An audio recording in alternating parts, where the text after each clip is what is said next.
Can we change our genes? As time has gone on, we're seeing all this gene therapy or, the biological treatments. Can we actually do something about that? We can fundamentally, so the whole area of epigenetics, so we turn on different genes and turn off different genes every minute of the day.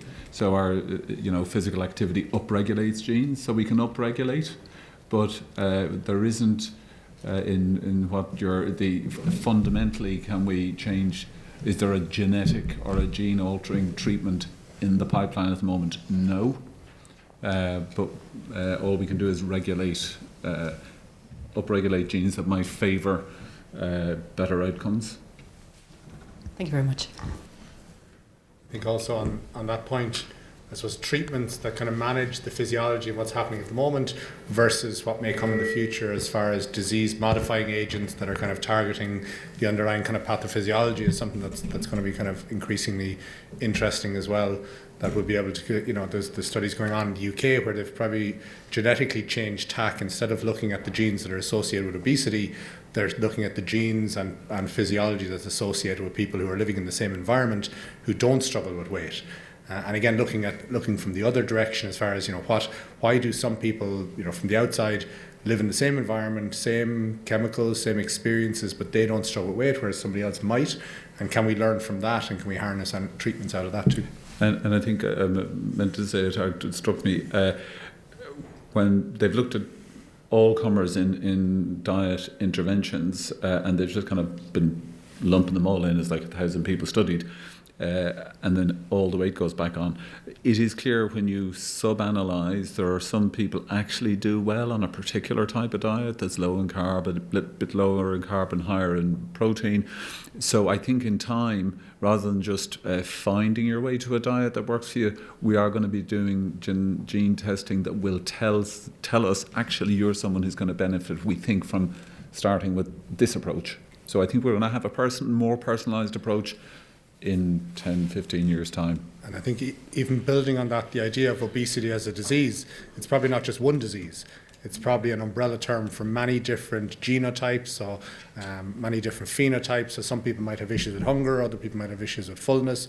Some people it might be related to metabolism, reward pathways, and how it affects different people. So again, as far as biomarkers to make a diagnosis of obesity rather than basing it on weight and body mass index, as far as kind of different things we can track over time to look at the impact that excess weight is having on somebody's health.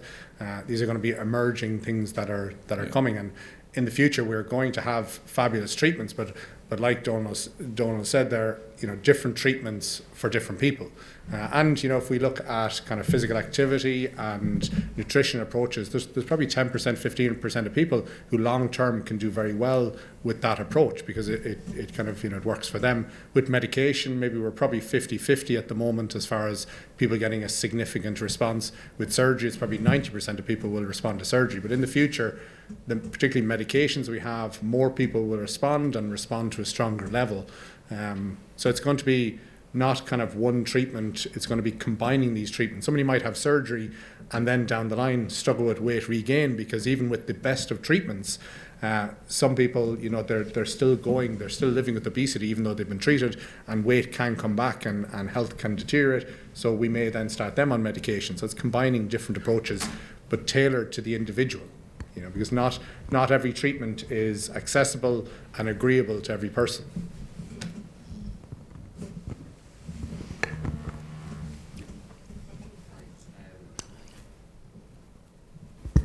I was just wondering, I'm not sure what the right quantity term is, but is there a consistent value in the INKT reduction in the children of adults or parents with obesity? So we've looked in detail at children living with obesity, and they are also losing iNKT cells, but we're still not. We don't think it's the iNKT cell reduction is the start. We think it's the increasing weight that leads to the reduction in the iNKT cell population that then comes in, and there isn't a genetic if you like, component to that. They all start at the same level. I mean, I think the way things are changing and the classifications of obesity. So, when I was an intern in SHO, before you had a heart attack. Now you have, I had a type 1 heart attack or a type 2 heart attack, and we're recognizing that we're continually refining in the area of health the definitions and our understanding. And the learnings from just when Andy was talking about the small number that do lose a lot of weight with exercise, that's fascinating. And Carol LaRue, who we both work with, has a great interest in the constitutionally lean. This is a group of people who cannot put on weight, no matter what they eat. Wouldn't you love to be them, Hi. Thanks a million. That was a really interesting presentation. I'm a lecturer here in the Department of Sport and Exercise Science, and with some of my colleagues, we teach exercise prescription. So for a little bit during this morning, I felt a bit like, oh God, we're getting it all wrong. But I suppose we were just chatting, and our question is in relation to, I suppose you're talking about people living with obesity, and I suppose what we deal with a lot is the general population, obviously, who are in that category, but not necessarily at that level where they're looking for medical treatment.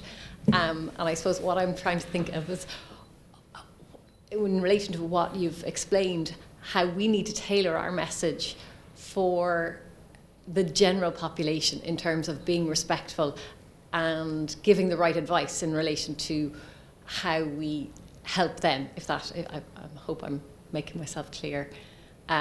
That there's a difference. I think there's a difference in the populations that we're talking about. And what are your thoughts? Yeah. So in what I do, I only meet people with severe and complex. So you meet in your practice those individuals all the time. I think that there's a couple of issues here. I suppose if we talk about prevention versus treatment. So again, as far as preventing obesity, I suppose that is difficult in the environment that people live in. But if we talk about healthy eating, if we talk about nutrient balance, if we talk about physical activity, they potentially have value in preventing people from gaining weight. And absolutely, if we are steering people away from dieting, disordered eating, restrictive eating, unsustainable, unenjoyable patterns, then that's going to have a value. Because many people that I meet, one of the biggest contributing factors to progressive weight gain is constant dieting and yo-yoing and essentially tilting their biology more against themselves. So if from the start people were focusing more on healthy eating, positive relationship with their body, physical activity, maintaining muscle, then that has a huge value to health. It potentially has a value to kind of preventing weight gain for that person. So, and again, I suppose I often get accused of kind of saying, now you're saying that nutrition and exercise are not important. No, they're vitally important. They're hugely important for health. They're hugely important to live longer, to feel better, psychologically, physically. They have benefits to other chronic diseases, but they're just not a treatment for somebody living with obesity. So I would see people who would say, I was busting myself in the gym, I was 5 days a week, I was killing it, and, my weight wasn't changing, and they stopped going. I say, okay, but they were getting huge other benefits from the exercise. Maybe 5 days a week it wasn't sustainable, but if they're looking for the metric to change as the number on the scales, that may not happen. But if they're looking to improve their health, feel better, sleep better, then that's going to happen. So again, I know why we're doing something. So that's what I said, it's vitally important for health, it's vitally important for people.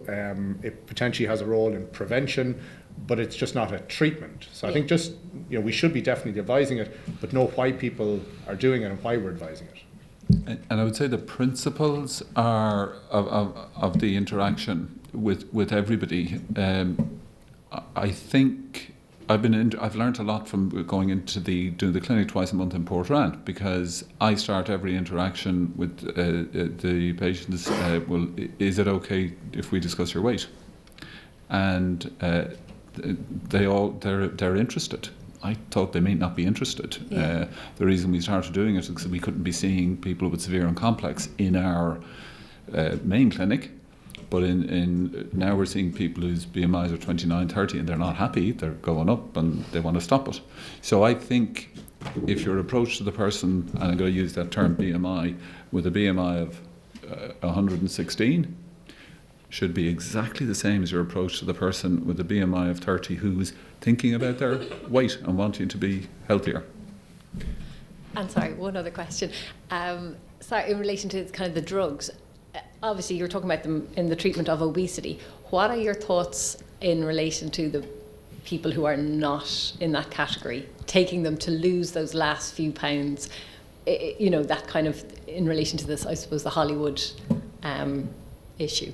Yeah, so I suppose to speak to that kind of cultural desire for thinness versus complex or chronic disease of obesity, these medications haven't been studied in people who have a cultural desire for thinness, who are not living with obesity. Now, there's an overlap of those groups. Some people want to be thin and also have obesity. And again, it depends how you define obesity and how we diagnose obesity, but in general, I suppose for most people, somebody who's living with a chronic disease that's affecting their health psychologically, physically, metabolically, functionally, they may be more open, they don't want to, but they may be more open to taking a treatment long term because they've been battling this kind of their whole life. Somebody who might take a medication to lose weight will take it and probably use it like a diet, short term, lose the weight. And then we know that if and when they stop the medication, that weight will come back. And potentially you're making the situation worse, and that would be, in my view, inappropriate use of the medication. And potentially that's where the difficulty comes in as far as reinforcing diet culture, the risk with eating disorders, even though if this is done in a way that is supported and that is kind of structured, we don't actually increase issues with eating disorders. But there is appropriate and inappropriate use. Yeah. And that's where, these medications, and obviously I work in the community and in general practice, it's not a prescription service, not here's the medication, off you go. It needs to be accompanied with the knowledge and information, what's appropriate, what are the risks, what are the benefits, what are the costs, what's likely to happen long term, what's the potential negative side. The fact that not everybody gets the same response, because it's not success and failure, it's response. Because people cannot influence whether they're responding to the treatment. So people will come to me and they'll go on a medication and they'll be devastated when they don't get a response from it.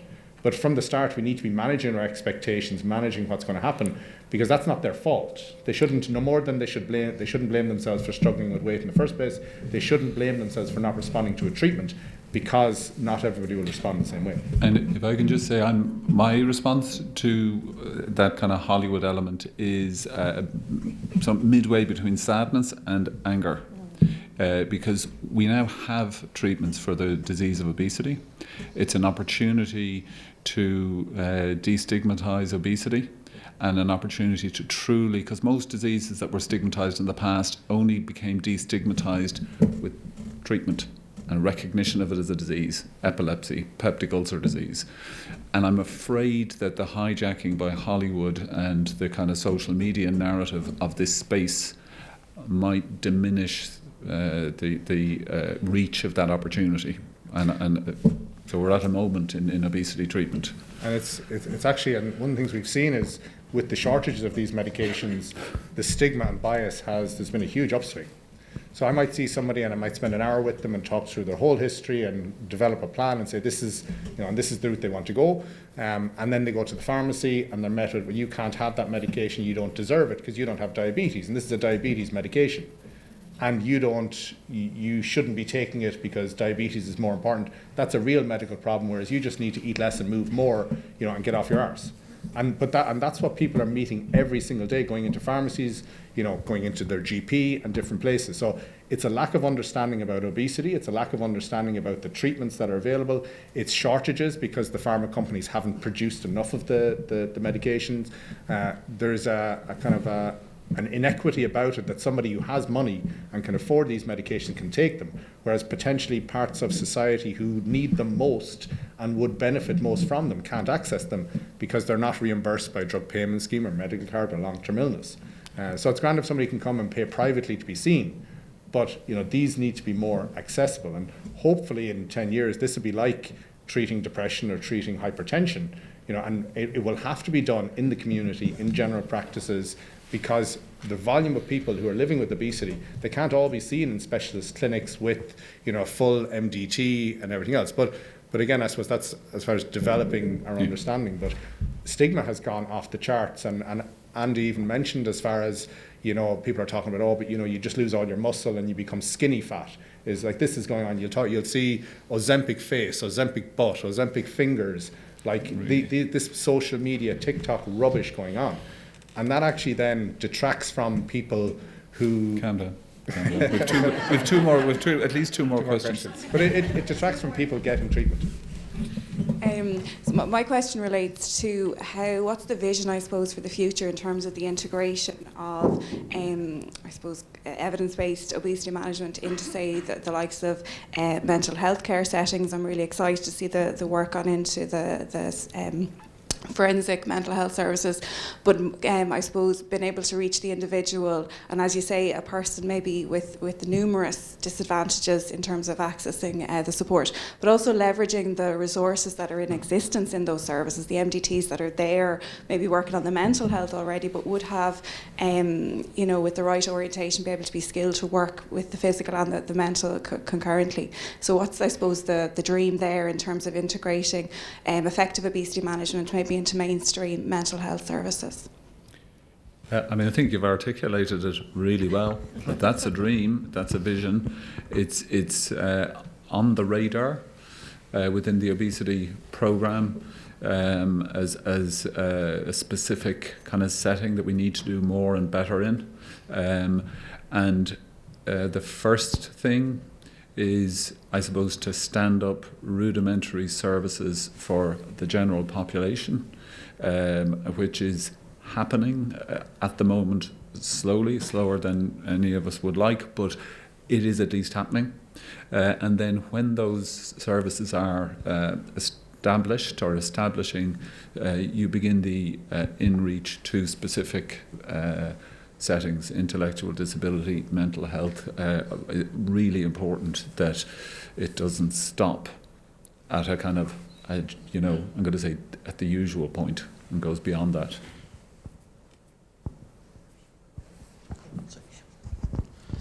Thank you for that, and thank you for the three really interesting talks. I found them fascinating. And I too really heartened by the work in mental health. I think it's really, really important. I think particularly a forgotten population.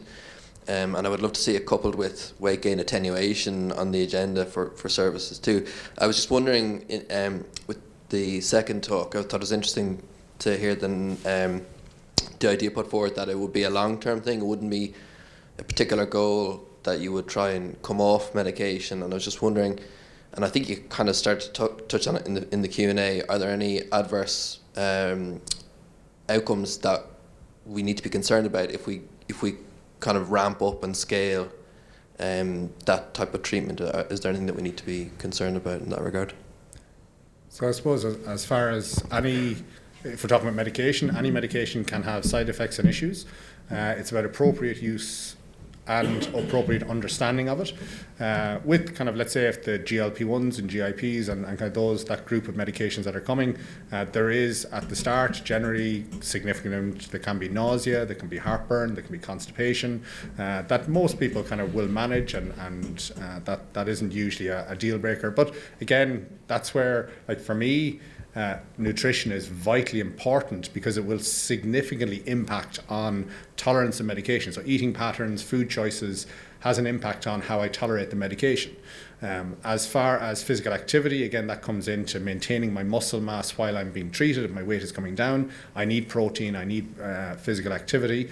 With these medications, there is a risk of developing issues like gallstones. Now, any weight management intervention can increase our risk of gallstones, and that's why lots of people have gallstones. But so there is a risk of gallstones. If somebody gets a gallstone, there's a risk of pancreatitis as a complication of that. It's quite rare that happens, but people need to be aware of these.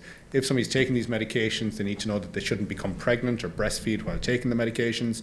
And that's where, like, I get terrified when people are accessing these medications online or from somebody who maybe doesn't know, not that they don't know what they're doing, but doesn't have an interest. Because again, it's not always coupled with the information. It's not just there's your prescription, 5 seconds, and look it up online. people need to get the information. As far as longer term, I suppose, and I get asked this a lot as far as treating people. We have long-term data on treating people with diabetes with this type of medication. No one's saying, like 30 years ago he was working on this stuff. These medications have been around a long time. They were just used for diabetes, and now we're also using them to treat obesity. Anybody, and like long-term complications, that there, people will talk about a risk of thyroid cancer, which is actually based on animal studies and preclinical data. It's not something that is has come to fruition in humans, but people would worry about it. When we look at kind of treatments, we should also look at, okay, what's the risk of not treating somebody? What's the risk of having a chronic progressive disease that's not managed, and the issues that could cause for them? If I'm seeing somebody who's 20 who's living with severe obesity, they potentially don't have blood pressure or cholesterol or diabetes, but the risk of that in the future might be higher. So I think we need to balance up, risks of treatment, benefits of treatment. And then in anything we're doing, if somebody, because these medications are paid for, if it's not sustainable, it's not going to work long term. Because when people stop these medications, the biology is no longer regulated. Like if I stop my inhaler for my asthma will deteriorate again. So, we talk, it has to be sustainable, whatever we're doing for the person. And people need to understand that. And with the shortages of medication, a lot of people have stopped or have had to stop their treatment. And they will feel appetite changing, they will feel weight returning. And that kind of reinforces that this isn't a quick fix. It's not like taking an antibiotic. This is long-term chronic disease management, and we need a multi kind of pronged approach. And it also doesn't mean we shouldn't be focusing on prevention, public health measures, legislation, advertising. Like, that's all really important too, because these are not isolated things. We should be treating people who deserve treatment, but also trying to prevent issues in population too. And just on that, the treatments that are currently being worked on are monoreceptor agonists, dual receptor agonists, trireceptor agonists. They are hormone-based treatments of a system that's at work in your own body. A lot of pharmacotherapy is about blocking, interrupting, and so there's a long history of hormone treatment, insulin, thyroxine, thyroid hormone, steroid hormones. Now, lots of problems if you get too much steroid hormone, but in general, you're working on a system that your own body has developed. The other thing that will change with widespread use, and I mentioned this, Aoife, earlier, Kerry Group arranged a call with me earlier in the week, and they're bothered. And they're wondering how they need to position their thinking around products for people who are going to experience satiety earlier, want reduced portion sizes. They're couching it in, we want to help people when they're losing weight not to lose muscle, and we're thinking of more high protein shot supplements. So once industry are thinking like that, I think it's a really good sign that they're feeling that little bit of pressure. So industry will try and counter successful population weight management. And you see it in other areas, as far as, let's say, like in the States, Weight Watchers have now adopted a medication arm. So kind of Weight Watchers with medication, like Noom are kind of doing the same thing. So a lot of players in the fitness or diet industry are kind of seeing that this is coming, and they're adopting it. And again, there's constantly new telehealth clinics setting up and stuff like that. So access to these things will likely improve, but for me it needs to come with the understanding why it works, why it doesn't work, risks, benefits, side effects, and appropriate use. Because if it doesn't, then we could be doing more harm to some individuals, if we're kind of treating them than not treating them. Absolutely. Great. Thank you very much. I appreciate that. And I know Donal has another engagement that he needs to get back to. So thank you so much for that Q&A. I think we could